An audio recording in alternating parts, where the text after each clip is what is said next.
नमस्कार साथियों, हिंदी स्टेनो बढ़ोत वाले चैनल में आपका हार्दिक स्वागत है।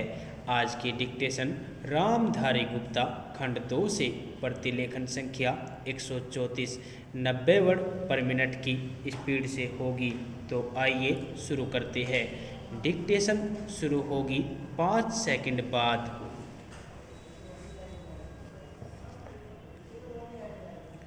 स्टार्ट। भाइयों व बहनों, मेरे तो केवल भगवान ही है। परमात्मा के सिवा सब कुछ पर है, पर संसार के अधीन होना पराधीनता है।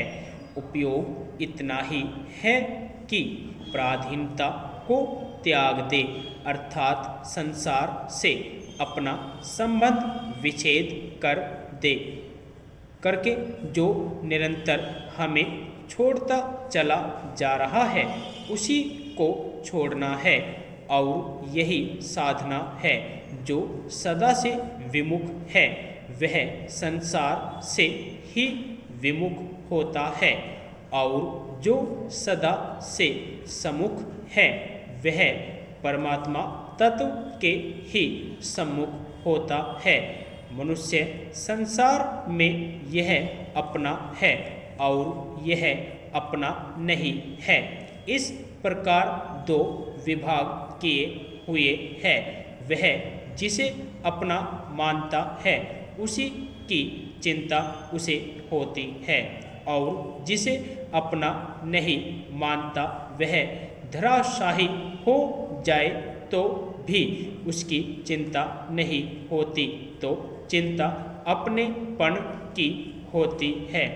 असत्य संसार में जो आकर्षण या प्रियता है वह आसक्ति कहलाती है। वही आकर्षण भगवान में हो जाए तो उसे भक्ति या प्रेम कहते हैं। धन में, भोग में, परिवार आदि में जो हमारा खिंचाव है वह खिंचाव भगवान की तरफ होते ही भक्ति हो जाती है। वास्तव में अपने में भक्ति का संस्कार भगवान का खिंचाव स्वतः है, पर असत्य से संबंध जोड़ने से असत्य की ओर खिंचाव हो गया। लक्ष्य परमात्मा की प्राप्ति होने पर असत्य का खिंचाव मिट जाता है। मनुष्य का कल्याण किसी परिस्थिति के अधीन नहीं है, अधीन उसके सदुपयोग में है। कैसी ही प्रतिकूल परिस्थिति क्यों न हो, उसमें वह अपना कल्याण कर सकता है। संसार में ऐसी कोई भी परिस्थिति नहीं है कि जिसमें जीव का कल्याण न हो सकता हो, कारण कि परमात्मा किसी भी परिस्थिति में कम या अधिक समीप या दूर नहीं है, अपितु प्रत्येक परिस्थिति में समान रूप से विद्यमान है। हमारे सामने चाहे जैसी परिस्थिति, अवस्था, देश, काल, व्यक्ति, वस्तु आदि आए, वह सब की सब परमात्मा की प्राप्ति में साधन सामग्री है।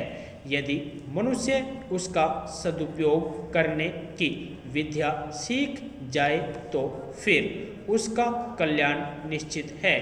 प्रतिकूल से प्रतिकूल परिस्थिति आ जाए तो उसके एक तो पापों का नाश होता है और एक नए विकास होता है।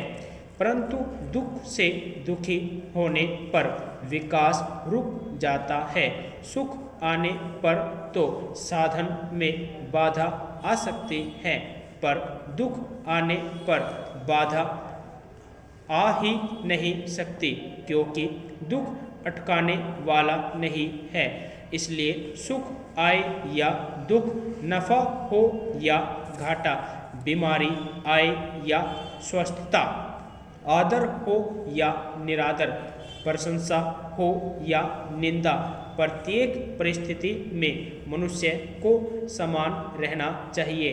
ऐसा सुख आ जाए, इतना नफा हो जाए, ऐसी प्रशंसा हो जाए आदि की इच्छा रखने से वैसा तो होता नहीं, वह मुफ्त में दुख पाता रहता है।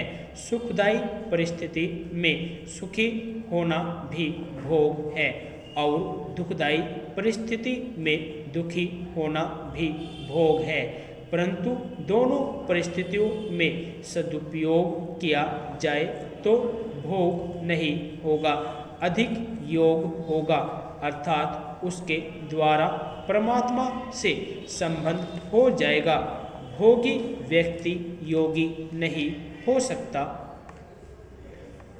यदि आपको डिक्टेशन अच्छी लगी हो तो हमारे चैनल को सब्सक्राइब करें तथा वीडियो को लाइक व शेयर भी करें। धन्यवाद।